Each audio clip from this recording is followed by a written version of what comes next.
la 6e émission de Pistes de réflexion pour se prendre en main.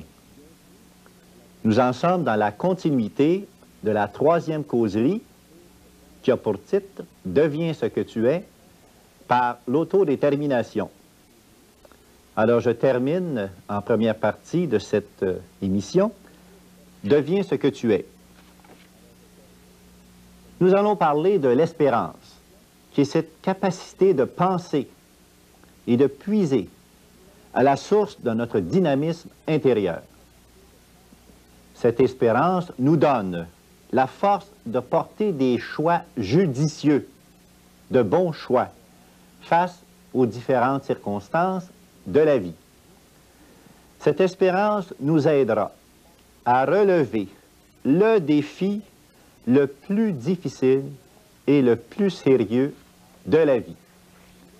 Ce défi consiste à se révéler soi-même, à se dire, à prendre conscience de ce que l'on est, à savoir si l'on possède assez de détermination, de force et de volonté pour s'accomplir pleinement. Et devenir ce que tu es, c'est s'accomplir pleinement.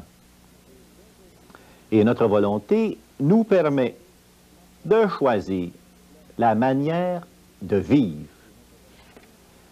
Et choisir de vivre, c'est relever automatiquement des défis de tous les jours, mais un jour à la fois. Et changer, c'est se dépasser, c'est avoir des activités nouvelles, et c'est se trouver dans un terrain inconnu. Et tout cela, l'inconnu, c'est effrayant. L'a toujours été et le sera toujours. Un certain courage est absolument nécessaire pour vaincre la résistance qu'engendre la peur de l'inconnu. En fait, le courage, c'est l'action malgré la peur.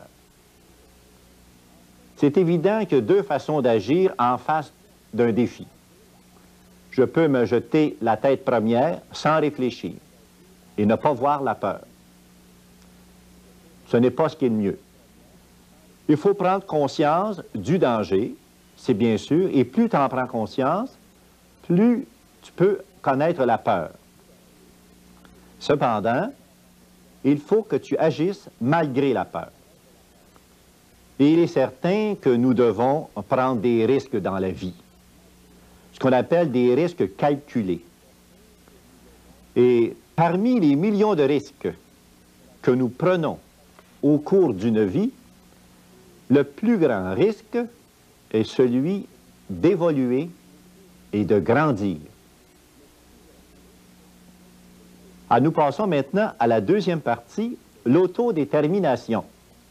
Ça veut dire être capable de s'organiser. Alors ici, je vais vous soumettre deux auteurs, pour ceux et celles qui seraient intéressés à en connaître davantage sur ce thème. Le chemin le moins fréquenté, par Scott Peck, et 10 pas dans le pays de la vie, par Lena Allen Shore. Apprendre à vivre avec la vie. La discipline et l'amour sont les deux éléments nécessaires pour arriver à régler la plupart de nos problèmes dans la vie. La vie d'un adulte, d'un jeune, c'est une série de choix personnels et de décisions. Bien entendu, il faut accepter la responsabilité d'un problème pour pouvoir le résoudre. Si à chaque fois qu'arrive un problème, je mets ça sur le dos d'un copain, d'une copine, de ma compagne, de mon compagnon de vie, il est sûr et certain que je ne chercherai pas de solution à ce problème que je considère qui n'est pas le mien. La vie apprend toute sa signification dans un processus de confrontation aux problèmes et à leur résolution. Alors nous devons composer avec nos problèmes et agir en conséquence. Nous devons utiliser notre liberté en assumant nos choix personnels. Nous avons le libre arbitre et nous sommes libres de faire nos erreurs, c'est bien entendu, de vivre nos expériences comme bon nous semble. C'est également pour cette raison qu'il nous arrive autant de désagréments. Et notre seule responsabilité sur cette terre est notre propre évolution, c'est-à-dire de faire des choix, de prendre des décisions et d'en accepter les conséquences. Nous constatons qu'à 40 ans, on devient un être humain nouveau ou un croulant. Après avoir appris à gagner son pain, à mesure que nos responsabilités diminuent, nous devons nous occuper de notre âme qui a faim. En fait, ce qui nous manque aux uns et aux autres, c'est une spiritualité qui est à la fois une sagesse, une science et un art de vivre. Alors, pour plusieurs, lorsqu'ils entendent le mot spiritualité, ils pensent à religion. Remarquez que je n'ai rien contre la religion, au contraire. Mais c'est réduire le thème spiritualité. C'est bien sûr que la religion va s'inscrire à l'intérieur de notre vie intérieure. C'est bien sûr que c'est une façon d'être relié à ce qu'on appelle à l'être suprême, ou à Dieu, comme vous le voulez. Alors cette spiritualité-là intègre au réel nos rêves et nos projets que nous portons à l'intérieur de nous. Cette spiritualité marie le sentiment, la raison et le geste. Et ces trois réalités, malheureusement, sont souvent très mal articulées, pour ne pas dire qui se contredisent. Alors, notre façon de penser, ce que nous ressentons comme émotion et notre action ne doivent ne faire qu'un. Et nous devons réintégrer l'instance spirituelle dans le monde de l'éducation, dans la vie politique et dans nos rapports sociaux, justement pour les humaniser, ces fameux rapports sociaux. Alors le spirituel permet d'humaniser notre monde sans âme. Et la qualité de vie d'un être humain dépend toujours de son propre choix. Nous n'en sortirons jamais. Nous sommes des êtres libres. Ce que nous oublions parfois, c'est d'être responsables. Donc, l'être humain s'efforce d'atteindre son idéal en restant conscient de ses possibilités. C'est bien sûr qu'il faut viser haut, toujours plus haut. Mais par contre, il faut être réaliste. Trop haut, on se décourage. Trop bas, on s'ennuie. Alors, il s'agit de bien se connaître. Alors, on en revient à se connaître toi-même de notre vieux philosophe Socrate. Et l'être humain devient toujours ce qu'est son but. Pour tirer le meilleur de nous-mêmes, pour satisfaire à nos désirs les plus profonds, pour répondre à nos attentes, il faut beaucoup compter sur notre façon de communiquer avec nous-mêmes d'abord, puis avec le monde extérieur. Et un facteur important de rapprochement entre deux personnes, c'est le respect de l'un et de l'autre. Abordons, si vous voulez bien, le thème de la nature. Notre attitude, notre état d'esprit, notre façon de voir la nature et l'attention que nous lui portons jouent un rôle vraiment déterminant dans notre vie.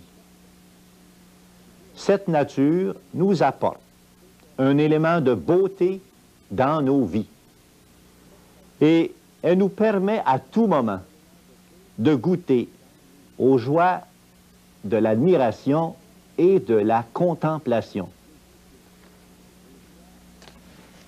Nous avons besoin du bon et du beau pour nous remonter le moral. Chez l'être humain et dans la nature réside le même pouvoir de changement et chaque instant demeure imprévisible. Alors, en parlant de communication, reconnaissons qu'une relation, c'est une façon d'entrer en communication avec les autres. Et la clé de cette relation se trouve dans le don et l'accueil. Et n'oublions surtout pas que l'amour et l'amitié se nourrissent au festin de la réciprocité. Ce que ça signifie, il faut que ça aille dans les deux sens. Lorsque nous commençons à établir une relation d'amitié ou d'amour avec quelqu'un, assurons-nous au point de départ que les deux personnes sont intéressées. Sinon, on se prépare à une grande déception. La communication reste un art. Dans les relations humaines, les règles de jeu ne s'appliquent pas. Il n'y a ni perdant ni gagnant. Et les liens les plus précieux doivent se fonder sur l'égalité.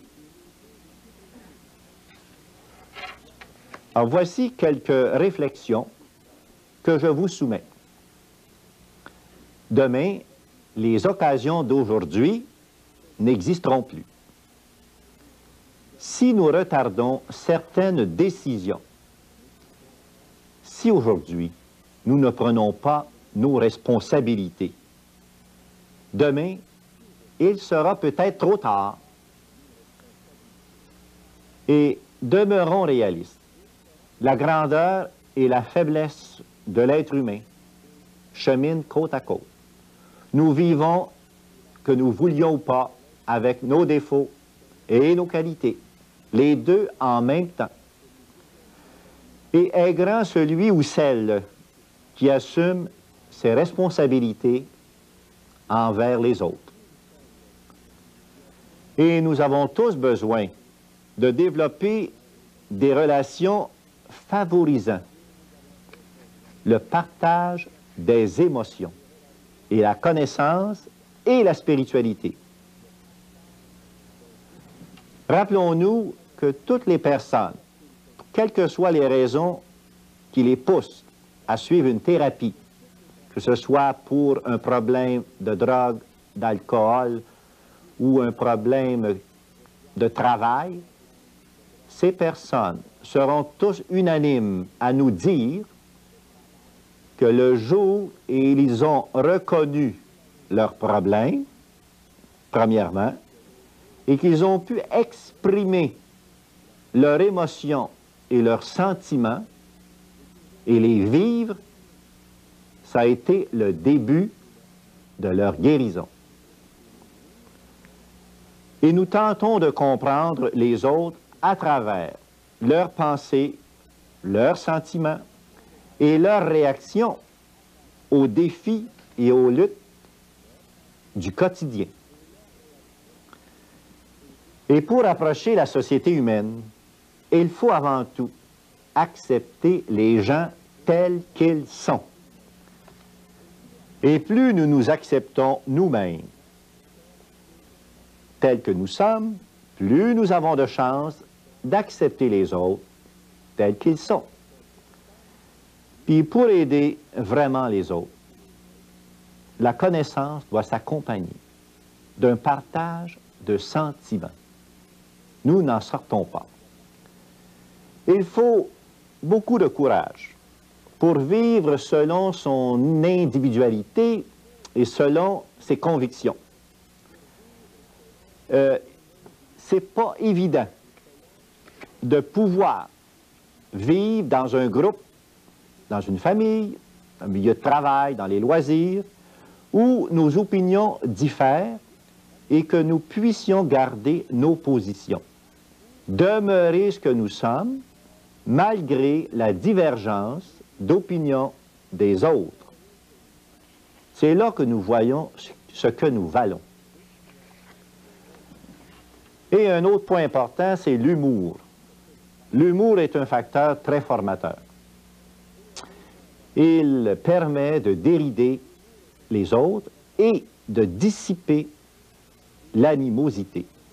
Oh, l'animosité, c'est une maladie très grave, en ce sens que c'est quelqu'un qui s'empêche d'être heureux parce qu'il y en a d'autres heureux autour de lui. C'est quelqu'un qui entretient une espèce de vengeance ou une haine. Remarquez que ça peut être très inconscient. Mais il reste quand même que cette personne, elle est très malheureuse et rend les gens autour d'elle malheureux. Alors donc, l'humour a comme effet bénéfique de permettre à plusieurs personnes d'oublier cette animosité. Le sens de l'humour, ça agit comme une bouée de sauvetage en maintes circonstances de notre vie, puisqu'il permet un examen de conscience très particulier. Alors vous avez sans doute, comme moi, écouté dans le passé des humoristes professionnels. Ils ont plusieurs messages à passer. C'est à nous d'être capables de les décoder et d'en tirer le maximum sur le plan de notre vie. Je vais faire une petite synthèse de cette partie amenée jusqu'à date. Alors disons que l'espérance, c'est ce qui nous permet d'aller chercher une espèce de motivation pour agir. Alors c'est que cette espérance, elle est en nous. Donc, toujours ce regard intérieur. Et c'est ce qui va nous faire prendre conscience de ce que l'on est. Et que notre volonté est toujours là pour nous permettre de choisir le genre de vie que nous voulons mener. Ce n'est pas le voisin qui choisit à notre place. Et l'un des plus grands risques, le plus grand défi de notre vie, c'est décider d'évoluer, de changer, de grandir. C'est très important. Et la vie prend tout son sens quand nous réussissons non seulement à nous confronter aux problèmes de cette vie, mais également lorsque nous arrivons à leur trouver une solution.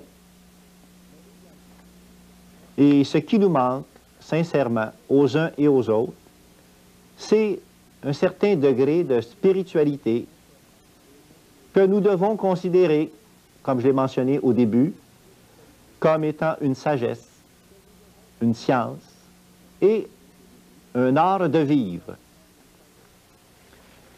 Il faut absolument également que dans nos relations humaines, que le sentiment, et la raison et l'action qui en découle ne fassent qu'un.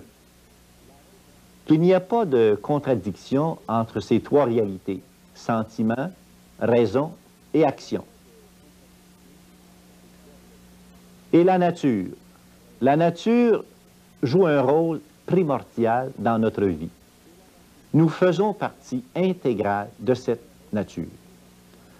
Alors nous devons voir en nous-mêmes le pouvoir que nous avons au même titre que la plante qui pousse, Nous avons ce pouvoir en nous. Il réside au fond de nous. À nous d'aller le chercher. Et est grand celui ou celle qui est capable d'assumer ses responsabilités envers les autres. C'est bien beau de crier à sa liberté, son droit de parole, j'en suis. Mais par contre, ce qu'il ne faut pas oublier, c'est que l'envers de la médaille, je suis libre de ma vie, je suis d'accord. Mais ta liberté, elle arrête où commence celle du voisin. Et tu dois être conscient des conséquences de tes décisions. Et à ce moment-là, il ne faut pas rejeter chez l'autre la conséquence d'une décision malheureuse. Et prenons conscience également de pouvoir respirer en toute liberté dans l'environnement de notre choix et de la prodigieuse possibilité de nous accomplir en devenant ce que nous souhaitons être. Ça, c'est très important, ne jamais perdre de vue le pourquoi nous voulons vivre. Alors, ça devient notre motivation profonde. S'accomplir pleinement, c'est ça, devenir ce que nous sommes. C'est le plus grand défi. Hein? Se reconnaître et se faire connaître tel que nous sommes. Nous l'avons vu tantôt. Et être capable de maintenir ses positions, de faire valoir son individualité et surtout, si le groupe dans lequel nous évoluons diffère d'opinion. C'est ça qui prouve que nous sommes nous-mêmes. Et les relations constructives se fondent non pas sur la critique, mais sur le renforcement des aspects positifs de la personne avec laquelle nous établissons des contacts. Alors, en résumé, nous pouvons dire que nous devons savoir et croire que notre personnalité unique, c'est notre plus grand trésor. Nous avons vu tantôt que le temps dont nous disposons pour réaliser des choses, pour nous connaître, c'est un des plus grands trésors, le temps. Mais le fait d'être unique, c'est ça notre plus grand trésor. Il ne faut jamais perdre ça de vue. Et que seul le manque de courage nous empêche d'être ce que nous voulons.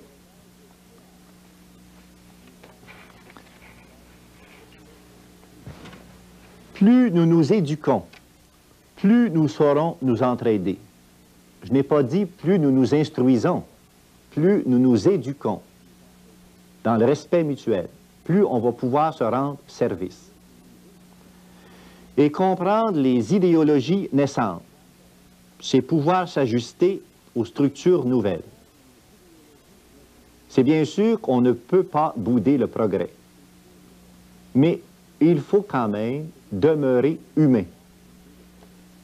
Et la dévaluation de la vie, ça commence par la perte de conscience de soi. On parle beaucoup de la dévaluation du dollar, la dépréciation d'une automobile. Mais quand est-ce que c'est qu'on entend parler de la dévaluation de la vie? Pratiquement jamais. Et pourtant, on peut changer de voiture, on peut acheter une autre maison. Sa vie, on n'en a qu'une. Puis on n'a pas l'air à s'en préoccuper trop.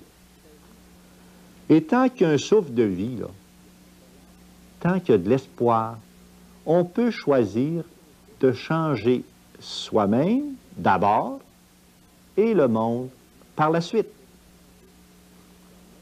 Et le but ultime, le plus grand but que nous poursuivons, c'est de devenir de plus en plus nous-mêmes. Alors, ne perdons pas de vue le pourquoi que nous sommes sur ce cosmos. c'est de se réaliser avec notre plein potentiel, devenir exactement le maximum de ce que nous possédons à l'intérieur de nous. Puis l'amour, puis l'évolution spirituelle, donc la vie intérieure, qu'on le veuille ou non, ça demande du courage et ça implique un risque. Alors disons que, on en parlait tantôt, il faut des risques calculés dans la vie. Mais il faut arrêter à un moment donné de douter. Parce qu'à force de douter de tout et de rien, on finit par douter de soi-même. Alors, il faut absolument être réaliste, conscient, et devenir ce que nous sommes. Et ne pas oublier que notre plus grande richesse, vous savez, on a vu il y a quelques causeries que nous possédons des biens. Hein, nous ramassons des biens sur cette terre. C'est tout à fait normal. Mais nous avons distingué deux sortes de biens. Vous vous souvenez, il y avait des biens qui partagés se multiplient, comme l'amour, l'amitié, la confiance. Puis il y en avait d'autres qui sont nécessaires, évidemment, mais qui, en les partageant, diminuent, que ce soit n'importe quel bien matériel. Nous avons besoin de ces deux sortes de biens, mais comme le dit si bien Pierre Cardinal, il ne faut pas oublier que ce pouvoir de posséder l'aspect matériel, il ne faut pas que ça nous empêche de réaliser que la réponse de tous nos problèmes sont dans notre être et non pas dans nos possessions matérielles. Alors disons que nous allons arrêter là pour cette semaine. Et puis, la semaine prochaine, il sera question de la 4e causerie qui s'intitulera l'apprentissage de la vie par l'ouverture aux autres.